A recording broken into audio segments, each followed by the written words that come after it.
예, 안녕하세요, 디씨입니다. 자, 여러분, 오늘은 이제 인벤터 DC 단축키 사용 방법과 설정 방법에 대해서 한번 알아보도록 하겠습니다. 인벤터 2014 이상 버전이신 분들은 제 단축키 파일을 불러오시면 그대로 적용이 될 겁니다. 그래서 현재 인벤터 2015 버전부터 2019 버전까지 전부 다 테스트 해본 결과 제 단축키가 제대로 적용되는 걸 제가 확인했기 때문에 신버전을 쓰시는 분들은 이제 제 단축키를 사용하시면 됩니다. 자, 여러분, 현재는 제가 여러분 제 단축키를 인벤터에 적용을 안 시킨 거예요. 그래서 원래 여러분 인벤터는 단축키로 하는 이제 프로그램보다는 그냥 위에 보시는 여러분 리본 메뉴나 뭐 주소 메뉴 같이 저런 식으로 이제 아이콘을 클릭해서 하는 툴이라고 보시면 돼요. 근데 제가 워낙 단축키를 좋아하고 또 여러분들이 실무에 가셔가지고 단축키를 사용하시면 훨씬 더 설계 속도를 올릴 수 있기 때문에 저는 인벤터도 단축키를 설정해서 사용을 합니다. 그렇다고 인벤터가 단축키가 여러분 아예 없는 건 아니에요. 요 위에 보시는 아이콘들이 있죠. 이런 식으로 마우스 커서를 올리시면 여러분 저렇게 단축키가 나와요. 선 옆에 L이 나와있죠. 그러면 선에 원래 인벤터 단축키는 L입니다. 그 다음에 옆에 이제 원에 올라가 보시면 이런 식으로 컨트롤 시프트 C가 단축키예요. 얼마나 불편합니까?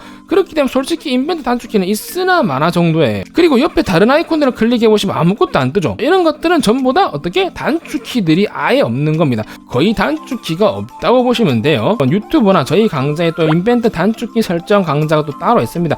그래서 조금 더 자세히 아실 분들은 그 강좌를 참조하시고 여기서는 자세하게 하진 않을게요. 우선 이제 위쪽에 여러분 도구 탭을 누릅니다. 도구 탭에서 사용자화를 누르세요. 우선 적용 방법은 여기 가져오기를 누릅니다. 그러면 이런 식으로 인벤터 폴더가 열릴 거예요. 정규 강좌 학생분들은 1강 옆에 첨부 파일을 다운로드 하시면 저런 식으로 DC 단축키 폴더에 이렇게 DC 인벤터 XML이라는 단축키 파일이 들어가 있을 겁니다. 저희 나합격 DC 전산응용 기도 기능사 실기책을 구매하신 분들은 카페에 보시면 고속 등업 도서 인증 게시판이 있을 겁니다. 여기서 여러분들이 등업을 하시고 아래쪽에 있는 도서 구매 전용 자료실에 가보시면 이런 식으로 인벤터 단축키 파일 게시글이 있을 거예요. 그래서 여러분들이 들어가신 다음에 다운로드를 받으시면 됩니다. 그리고 폴더 안에 여러분 제가 단축키를 정리해 놓은 이런 식으로 PDF까지 있으니까 여러분들이 단축키를 사용하시다가 모르겠다 그러면 이 PDF를 열어보시면 안에 단축키들이 전부 다 정리가 되어 있을 겁니다. 자, 그럼 단축키를 적용하는 방법은 이제 이 파일을 선택하신 다음에 컨트롤 C 하시고요. 그 다음에 이 폴더에서 컨트롤 V를 누릅니다. 그럼 이런 식으로 들어가지죠. 그 다음에 이 파일을 선택하신 다음에 열기를 눌러줍니다. 그 다음에는 여러분들이 적용을 눌러주시고 닫기를 눌러주시면 됩니다. 그리고 수강생들 분 중 이제 국가시험을 치시는 분들은 이렇게 뭐 미리 셋업된 단축키나 이런 것들은 이제 이 시험장에서 사용을 하시면 안 돼요.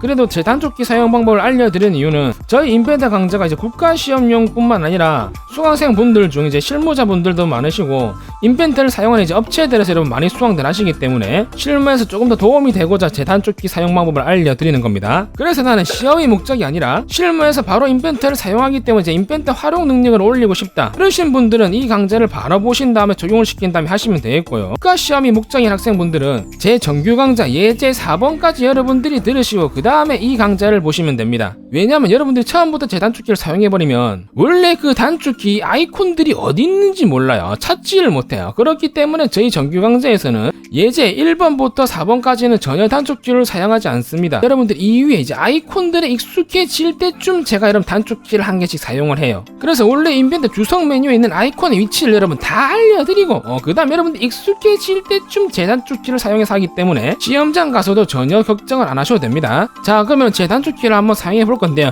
여러분 제가 이 인벤터 단축키를 만들 때 제 오토캐드 단축키랑 거의 유사하게 만들었어요. 그렇기 때문에 당연히 손 동선 여러분 요쪽에서만 거의 논다고 보시면 됩니다. 우선 여러분 첫 번째 단축키는 선입니다. 선의 제 단축키는 뭐다? 1번입니다. 그래서 키보드에 1번을 누르시면 바로 이런 식으로 선이 그려집니다. 얼마나 편리합니까? 제 오토캐드 단축키 여러분 선이 1번이죠. 그렇기 때문에 거의 유사하게 만들었어요. 그 다음 단축키는 원 단축키입니다. 2번을 누르시면 바로 이런 식으로 원이 실행이 돼요. 그 다음 단축키는 여러분 2점 사각형이랑 중심 사각형입니다. 여러분들이 뭐 스케치를 하실 때 제일 많이 쓰는 사각형이 2점이랑 중심 사각형이에요. 그래서 이 사각형이라면 이제 원래 단축키가 아예 없는 겁니다. 아예 없기 때문에 제가 만든 건데 뭘로 만들었냐? 3번입니다. 3번을 누르시면 바로 이런 식으로 2점 사각형이 그려지고 그 다음에 4번을 누르시면 이런 식으로 바로 중심 사각형이 그려집니다. 자, 그 다음 단축키는 점의 단축키입니다. 점은 여러분 이쪽에 보시면 아이콘이 여기 있거든요. 눌러보시면 이런 식으로 제 단축키를 뭘로 만들어놨다? 5번으로 만들어놨습니다. 그래서 키보드에 5를 누르시고 여러분 바로 찍으시면 이런 식으로 점이 찍혀요.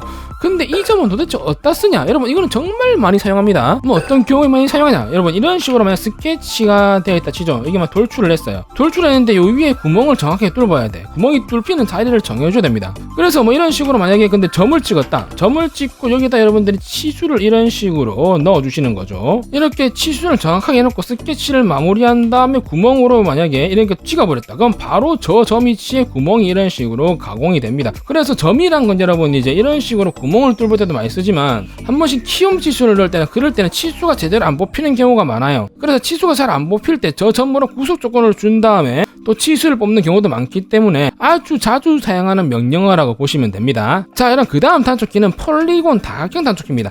근데 스케치에 다각형이 안 보이죠. 그래서 학생들이 DC는 위에 다각형 아이콘이 안 보입니다. 버전마다 조금씩 저 위치가 다르다고 했죠. 근데 어디 있다? 요 위에 눌러보시면 맨 밑에 나와있죠. 폴리곤 여기 숨어 있어요. 그래서 원래 얘를 누르고 여기 몇 각형이냐? 여러분들이 이건 이제 내접, 뭐 외접 정하는 거고 이게 막 육각형이다. 육각형을 여러분들이 여기다 입력하시고 그 다음에 중심점을 찍고 쭉 그리면 그려져요. 근데 이게 너무 불편하죠. 왜냐면 이것도 사각형을 또 그릴 거다. 그러면 우리가 이걸 또 찍은 다음에 얘를 또 선택해야 돼. 그래서 계속 여기서 왔다 갔다 하면 불편하잖아. 그래서 만든 단축키가 여러분 6번입니다. 여러분 키보드에서 6번을 누르시면 바로 이런 식으로 폴리곤이 실행이 돼요. 중심점 찍고 쭉 누르면 이런 식으로 바로 다각형이 그려져요. 이렇게 뭐 조금 삐뚤어져 있는 건 여러분 이제 구속 조건을 좀 이런 식으로 바로 빠딱 씁니다. 제 단축키를 사용하신 분들은 여기서 바로 어떻게 사각형 같은 거 그릴 때 3번, 그 다음에 뭐 4번, 그 다음에 바로 6번 한 다음에 육각형이다. 이런 식으로 아주 빨리 할 수 있죠. 그래서 남들 아이콘 선택하는 시간에 우리는 어떻게 훨씬 남들보다 더 많은 스케치를 빨리 할 수 있습니다. 자, 그 다음 단축키는 여러분 호의 단축키입니다.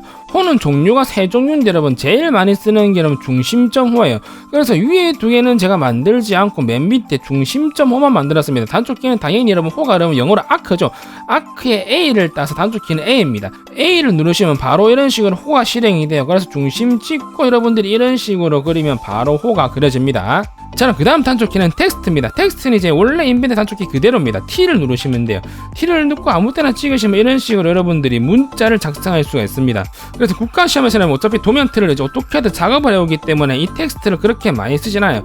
근데 뭐 실무에서 여러분들이 이제 인벤트로 도면틀을 만드실 때는 당연히 이 텍스트 T를 많이 쓰겠죠. 그리고 실무에서는 부품에 여러분들의 회사의 로고를 각인을 할 때 그럴 때도 많이 한 번씩 사용을 하겠죠. 그래서 뭐 이런 식으로 자격증의 모든 것 DC 이런 식으로 제가 텍스트를 작성을 했다. 그 다음에 확인을 누르시면 이런 식으로 여러분들이 텍스트가 작성이 됩니다. 그러면 이 글자를 내가 부품에 각인하고 싶다. 그럴 때도 단축키가 있죠. 우선 스케치 마무리를 하시고 단축키가 뭐냐면 여러분 Alt입니다.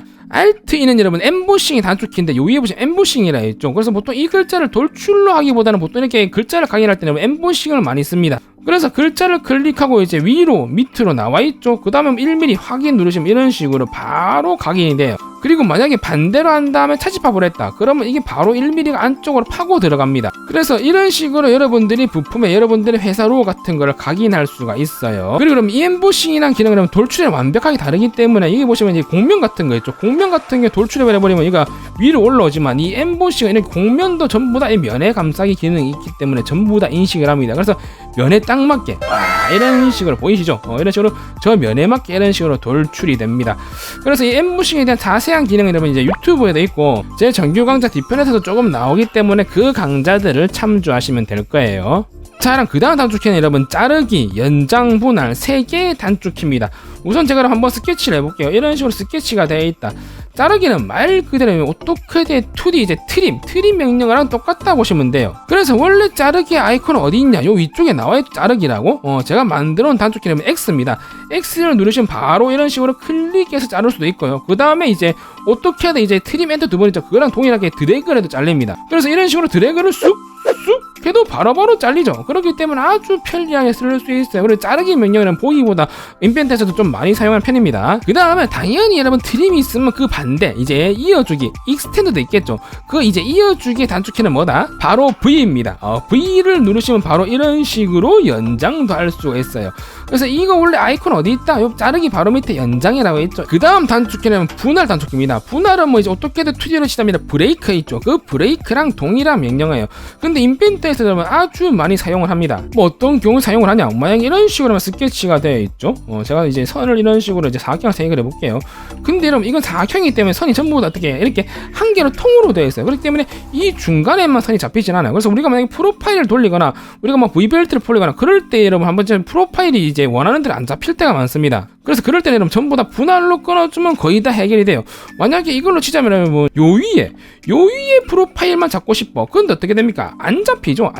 그렇기 때문에 스케치에 들어가서 이거를 분할로 다 끊어버리는 거예요. 그래서 위쪽 아이콘에 보시면 분할이라 나와있죠. 제가 만든 단축키는 여러분 W입니다. 이제 W를 누르시고 이렇게 분할로 끊어주시면 됩니다. 이렇게 X자가 안 나올 때까지 끊어주면 돼요. 그 다음에 회전을 누른 다음에 이런 식으로 이제 프로파일을 잡으면 바로 얘만 이런 식으로 잡혀가지고 얘만 이렇게 동그랗게 만들 수가 있겠죠. 그 다음 단축키는 요 위에 보시는 아이콘이 있죠. 간격 띄우기. 뭐 쉽게 말하면 어떻게든 옵셋이랑 똑같아요. 어떻게든 옵셋 단축키가 오니까 제가 당연히 똑같이 만들어서 그 단축키가 뭐다? O입니다. 똑같아요. 그래서 O를 누르시고 이렇게 보시면 바로 간격 띄우기 옵셋이 여러분들이 실행이 됩니다. 자, 그 다음 단축키는 스케치할 때 이제 아주 많이 사용 명령어 바로 미러입니다. 어떻게 해도 미러가 있죠. 그렇기 때문에 아이콘의 위쪽에 보시면 미러가 있습니다. 그래서 제가 만든 단축키는 Q입니다. 그래서 Q를 누르시고 바로 선택이 되죠. 그렇기 때문에 선택하시고 미러선 중간에서 선택하시고 적용을 눌러버리면 바로 이런 식으로 미러를 사용할 수가 있습니다. 그래서 미러 아이콘이랑 바로 위에 있기 때문에 그냥 눌러서 해도 되지만 그래도 아무래도 단축키를 사용하는 게 좀 더 빠르겠죠. 그 다음 단축키는 목깎기 단축키입니다. 목깎기는 위에 보시면 나와 있어요. 근데 목깎기도 있고 눌러보시면 못하기도 있죠. 그래서 목깎기 만든 단축키는 제가 뭐냐면 Alt-G입니다. Alt-G를 누르면 이런 식으로 목깎기가 실행이 돼요. 근데 2D에서는 여러분 이제 이 목깎기를 그렇게 사용을 많이 안 합니다. 왜냐면 3D에서 보통 이런 식으로 목깎기를 주기 때문에 여기서 바로 이런 식으로 목깎기를 주죠. 그래서 이제 2D에서 목깎기를 주는 경우가 드물기 때문에 그냥 3D에서 필레를 주는 게 훨씬 더 좋습니다. 그냥 있다는 것만 알아두시면 돼요. 자, 그 다음 단축키는 여러분 이제 중심선과 구성선을 바꾸는 단축키입니다. 원래 여러분 그 아이콘 어디냐면 위에 보시면 형식에 있죠. 형식에 보시면 이제 요 위에 끼 구성선, 그 다음 밑에 있는 게 중심선입니다. 이건 여러분 스케치락 아주 많이 사용하죠. 왜냐면 일반적으로 우리가 이런 식으로 치수를 뽑으면 이런 식으로 이제 치수가 나오죠. 근데 이 중간선을 만약 이런 식으로 선택한 다음에 중심선을 바꿨다. 그럼 치수를 뽑으면 치수가 이게 지름으로 나옵니다. 그래서 여러분들이 이제 뭐 축이나 이제 원통면을 그릴 때 아주 많이 사용하는 이제 그 아이콘 중에 하나인데 저는 선택을 하시고 단축키는 여러분 Alt 1번입니다. Alt 1번이 중심선이고 그 다음에 Alt 2번이 구성선이에요. 근데 여러분들이 여기서 유의해야 될 점 뭐냐면 선택한 다음에 내가 Alt 1번으로 바꿨다 중심선으로. 근데 선택한 다음에 이 구성선을 바꿔버리면 이 두 개가 한 번에 들어갑니다. 그래서 이 선을 만약에 구성선을 바꾸고 싶다 그럴 땐 여러분 꼭 이제 원래 거를 취소하셔야지 이제 한 개만 들어가요. 그래서 선을 선택하신 다음에 뭐 Alt 2번을 눌러보시면 이런 식으로 계속 복귀가 되죠. 이런 식으로 구성선을 바뀌었다가 다시 돌아왔다가 구성선을 바뀌었다가 돌아왔다가 Alt 1번을 누르면 이제 이런 식으로 중심선이 됐다가 돌아왔다가 중심선으로 됐다가 돌아왔다가 이런 식으로 이제 누를 때마다 형식이 바뀌었다가 원래 선으로 돌아온다고 보시면 됩니다. 구성선 이름은 뭐냐면 이제 우리가 프로파일을 돌릴 때 선을 인식을 안 해요.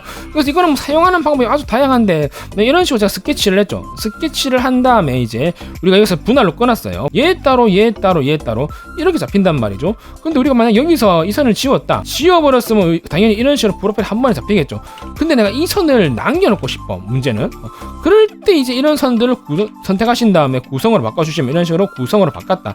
그러면 이제 이 선은 있지만 이제 프로파일을 돌릴 때 인식을 안 합니다. 그래서 우리가 프로파일을 돌려보면 이런 식으로 한 방에 잡혀요. 자, 그 다음 단축키는 여러분 일치 구수 조건과 동일 선상 구수 조건 두 개의 단축키입니다. 우선 여러분 위쪽 툴바 아이콘에 보시면 구수 조건이라고 있죠. 요 위에 보시면 여러분 이제 일치 구수 조건이 맨 앞에 거고 두 번째 아이콘이 동일 선상 구수 조건입니다. 그것 말고도 이제 여러 개의 구수 조건이 있긴 하지만 제일 많이 쓰는 게 보통 여러분 일치랑 동일 선상이에요. 그래서 제가 이 두 개만 단축키로 만들어 놨습니다. 우선 여러분 일치 구수 조건 단축키는 여러분 Alt 3번입니다. 그 다음에 이제 이 점과 이 점을 찍으면 바로 이렇게 일치가 되죠. 근데 현재는 치수가 안 들어가 있기 때문에 이런 식으로 늘어나지만 만약에 치수가 들어가 있다. 그러면 이제 일치 구수 조건을 찍으면 여러분 이제 얘랑 찍었다. 그럼 이런 식으로 붙어버립니다. 그 다음으로 많이 쓰는 여러분 동일 선상 구수 조건. 이건 여러분 Alt 4번입니다.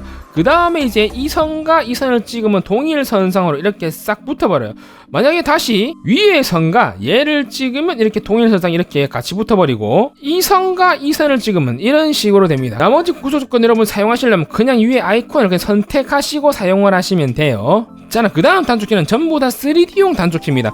우선은 돌출하시는 분들이 이러신 분들이 있는데 우선 스케치 마무리를 하고 그 다음에 여기서 돌출을 누른 다음에 뭐 이렇게 하시는 분들도 있어요. 근데 이게 원래 정상이고, 근데 이렇게 하면 스케치 마무리하고 돌출도 눌러야 되기 때문에 두 번 일이죠. 근데 그러실 필요 없고 제가 만든 단축키는 입니다. 왜냐면 익스트루드가 돌출이죠. 그렇기 때문에 앞에 1을 따가지고 여러분들이 스케치 상태에서 바로 1을 누르시면 이런 식으로 돌출이 됩니다. 자, 그 다음 단축키는 회전 단축키입니다. 제가 만든 단축키는 R입니다. 이게 어떻게든 3D에서는 레볼브라고 부르거든요. 그렇기 때문에 이제 앞에 R을 따가지고 R을 누르시면 바로 스케치 상태에서 바로 이런 식으로 회전이 됩니다. 그래서 아주 간편하게 회전 명령을 여러분들 쓸 수가 있겠죠. 자, 그 다음 단축키는 아주 많이 사용을 하는 못깎기와 못따기 단축키입니다. 보통 여러분 2D에서 이제 못깎기를 주지 말라고 했죠. 2D에서 못깎기를 이런 식으로 필렛 값을 줄 수가 있지만 이렇게 주면 안 되는 이유가 여러분, 우선은 나중에 3D로 만들었을 때는 수정하기가 아주 불편합니다. 그렇기 때문에 뭐 이렇게 된 경우는 이제 이 벌체를 우선 돌출시키고 3D에서 못깎기를 주는 게 맞는 거예요. 3D 못깎기 아이콘이라고 위쪽에 있습니다. 못깎기, 못따기 두 쪽에 있죠. 우선 제가 만든 단축키는 당연히 필레다 보니까 못깎기가, 단축키는 F입니다. F를 누르시면 바로 못깎기가 실행이 돼요. 그렇기 때문에 여러분들이 여기서 한 번에 주는 게 좋아요. 한 번에 이렇게 여러분들이 모서리 면들을 이렇게 다 선택한 다음에 확인을 줬다. 이러면 뭐가 편하나? 나중에 여러분 못깎기만 준 것만 따로 수정을 하야 되죠. 못깎기를 클릭한 다음에 바꾸겠다. 그럼 한 번에 이렇게 다 바뀌어버립니다. 그리고 만약에 못깎기 들어간 게 난 필요가 없다. 그럼 여기서 이렇게 못깎기를 지우시면 돼요. 삭제. 그러면 다시 돌아오죠. 근데 2D에서 이런 못깎기를 줘버리면 저렇게 돌릴 수가 없어요. 왜냐하면 2D에서 만약 못깎기를 줬어. 그러면 돌출하면 100인데 똑같이 결과값은 나옵니다. 돌출한 못깎기는 들어가죠. 이 못깎기 값을 지우겠다. 그럼 여기서 여러분들이 얘를 지워버리면 이래 되는데? 그렇기 때문에 못깎기 값은 3D에서 주는 것이 맞습니다, 여러분. 자, 그 다음 단축키는 못따기 단축키입니다. 못따기는 챔퍼죠. 위에 이제 못따기를 누르시면 되긴 되는데 제가 만든 단축키는 여러분 Alt F입니다. 그럼 이런 식으로 바로 못따기가 실행돼요. 그래서 여러분들이 이렇게 모서리를 찍으시면 한 번에 이렇게 못따기 값이 들어갑니다. 그 다음 3D 단축키는 이제 원형 단축키입니다. 뭐 이제 어떻게 대해서는 어레이라 부르죠. 뭐 어레이가 여러분 일반적으로 직사각형으로도 할 수 있고 동그랗게 원형식으로도 할 수 있는데 이제 우리는 원형으로 할 수 있는 단축키라고 보시면 됩니다. 툴바에서는 위쪽에 보시면 아이콘이 이게 원형이라고 있어요. 근데 이건 하도 엄청나게 많이 쓰는 명령이기 때문에 제가 단축키로 만들어 놨습니다. W입니다. W를 누르시면 바로 이런 식으로 원형 패턴이 생성이 돼요. 돌리실 객체를 선택하신 다음에 회전축 잡고 이렇게 5개를 돌리면 이런 식으로 바로 실행이 됩니다. 그래서 원형 패턴의 단축키는 W다. 그 다음 단축키는 여러분 미러입니다. 이거는 이제 여러분 3D 미러 단축키예요. 2D 미러 단축키 말고. 그렇기 때문에 위쪽에 보시면 이제 패턴에 보시면 미러라고 있죠. 이거를 누르시면 실행이 됩니다. 단축키는 뭐냐면 하도 자주 쓰니까 W 옆에 바로 Q입니다. Q를 누르면 이런 식으로 바로 미러가 생성이 돼요. 그러면 우리가 이제 모델링한 피처를 선택하신 다음에 미러 평면을 정해주신 다음에 확인을 누르시면 바로 이런 식으로 대칭 복사가 됩니다. 자, 그 다음 단축키는 여러분 스레드 단축키입니다. 우리가 뭐 이런 식으로 이제 탭 나사 가공이나 아니면 나사 축에 스레드를 넣을 때 아주 많이 사용하죠. 아이콘은 요 위에 보시면 스레드라고 있어요. 버전마다 조금씩 다르긴 하지만 찾기는 그렇게 어렵지 않을 겁니다. 그래서 그냥 아이콘을 눌렀어도 되지만 제가 만든 단축키는 컨트롤 1번입니다. 그럼 바로 스레드가 실행이 돼요. 그 다음에 나사축을 선택하시고 확인을 누르시면 바로 이런 식으로 스레드를 여러분들이 넣으실 수가 있습니다. 그 다음 단축키는 여러분 리브 단축키입니다. 리브 아이콘은 위쪽에 보시면 이렇게 리브라고 있어요. 요거를 선택하셔도 되고 제가 만든 단축키는 컨트롤 3번입니다. 그럼 이런 식으로 바로 리브가 실행이 돼요. 근데 리브는 여러분 이게 한 번씩 오류가 많아가지고 안 될 때가 많거든요. 이런 식으로. 그래서 리브 명령을 사용해서 여러분 이렇게 제대로 된 리브가 나왔다. 그러면 확인을 눌러도 되지만 이 하다 보면 한 번씩 여러분 이 리브 명령 안 먹을 때가 있어요. 그럴 때는 그냥 이 리브는 스케치 하신 다음에 모델링을 해주시는 게 훨씬 더 빠릅니다. 왜냐하면 이 리브 안 된다 해가지고 막 여기서 시간 끄는 사이에 그냥 스케치해서 돌출하는 게 훨씬 더 시간이 절약이 돼요. 자, 그 다음 명령은 여러분 쉘입니다. 쉘이란 건 여러분 이제 어떻게 다이내믹스나 다 명령은 똑같아요. 이건 이제 물체의 두께를 주는 겁니다. 그래서 국가시험에서는 셀 명령을 그렇게 사용을 할 필요가 없지만 굳이 사용을 한다고 하면 기어박스 정도 그릴 때 기어박스를 우리가 모델링 부품하고 그 다음에 두께를 준 다음에 아랫면 해제하면 되겠죠. 그럼 확인 누르면 이런 식으로 바로 두께가 들어가면서 객체가 완성이 됩니다. 그래서 이 셀의 단축키는 뭐다? 컨트롤 4번 제가 모아놨어요. 이런 식으로 컨트롤 4번 누르시면 이런 식으로 셀이 실행이 됩니다. 그렇게 많이 쓰는 명령은 아니기 때문에 국가시험에서 이거는 굳이 외우실 필요가 없지만 뭐 컨트롤 1, 2, 3, 4 다 몰아놨으니까 그렇게 외우시는 데는 어렵지 않을 겁니다. 자, 그 다음 단축키는 여러분 코일입니다.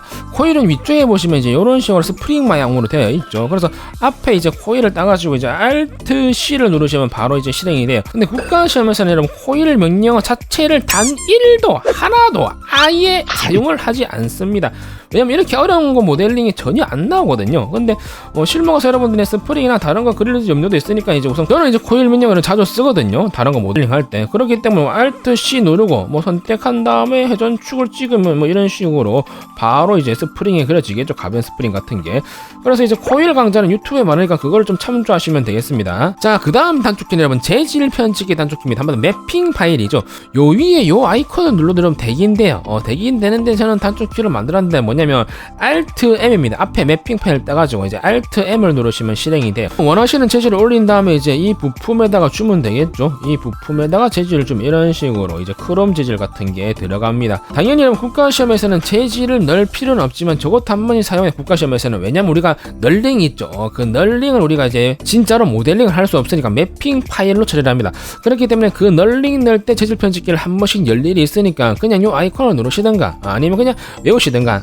자, 그 다음 단축키는 우리가 2D 배치할 때 아주 많이 사용하는 명령어 브레이크 아웃입니다. 우리가 만약에 이런 식으로 이제 스케치를 요만큼을 했다. 그 다음에 스케치 마무리하고 이제 이걸 우리가 단면하려면 요 위에 브레이크 아웃을 써야 되죠. 단축키로 만들어 놨어요. 뭐냐면 C입니다. C를 누른 다음에 선택하면 바로 이런 식으로 실행이 되죠.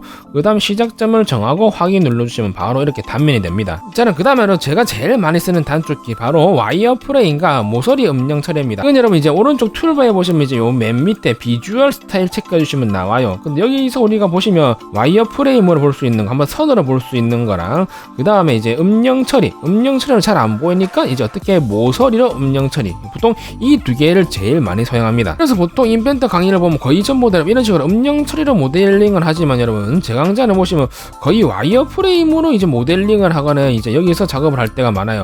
왜냐면 여러분들이 투상 능력이 딸린다는 건 한마디로 이제 물체를 선으로 계속 봐야 돼요. 한번 내가 저 물체를 봤을 때 저 물체가 한마디로 그림으로 보이면 안 돼. 나중에 직업병처럼 그냥 저 물체가 다 선으로 보여야 됩니다. 그 정도로 여러분들이 아주 많이 해야 되기 때문에, 그래서 여러분 웬만하면 여러분들이 모델링을 할 때는 음영 처리보다는 와이어 프레임으로 자주 보는 걸 추천드립니다. 왜냐면 와이어 프레임으로 자주 봐야지 여러분들이 아주 3D 모델링 실력이 늘어요. 그렇기 때문에 이걸 단축키로 만든 게 뭐다? Alt W랑 Alt Q입니다. 이런 식으로 누르면 계속 빨리빨리 바뀌죠. 저는 이게 여러분 3D Max 할 때부터 이제 버릇이 돼가지고 3D Max는 F3번 누르시면 바로 이렇게 바로바로 바뀌거든요. 3D 객체를 볼 때 이상하게 음영 처리를 보면 이제 저 객체가 더 이해가 안 가. 그래서 저는 보통 이렇게 와이어 프레임으로 자주 봅니다. 저한테 배우신 분들은 원래 인벤트 단축키에 저 아이콘 위치도 알고 제 단축키도 알기 때문에 남들 한 개 그릴 때 단축키를 사용하면 2개 정도 더 그려볼 수 있기 때문에 훨씬 더 시험 준비하시는데 도움이 될 겁니다. 그래서 제 단축키를 사용해서 여러분들이 도면을 많이 그려보시고 노트북이나 데스크탑을 들고 가시는 분들은 맨 끝에 요 위에 모든 키 재설정 있죠. 이거를 누르셔가지고 초기화를 한 다음에 들고 가시면 돼요. 그리고 아주 손쉽게 노트북이나 데스크탑을 초기화하는 방법은 제 유튜브에 여러분 아주 많으니까 그 강좌를 또 참조하셔가지고 여러분들이 시험장에 가시면 되겠습니다. 자, 여러분 오늘 이렇게 해서 DC 인벤트 단축키 설정 방법과 그 다음에 사용 방법에 대해서 한번 알아봤습니다. 제가 늘 하는 말 있죠 여러분, 설계 실무 속도가 뭐다? 여러분들의 연봉이라고 생각하시면 됩니다. 자, 그럼 여러분 가시기 전에 좋아요와 구독 버튼 한 번씩 누르시고 저는 또 다음에 더 좋은 강좌로 또 찾아뵙도록 하겠습니다.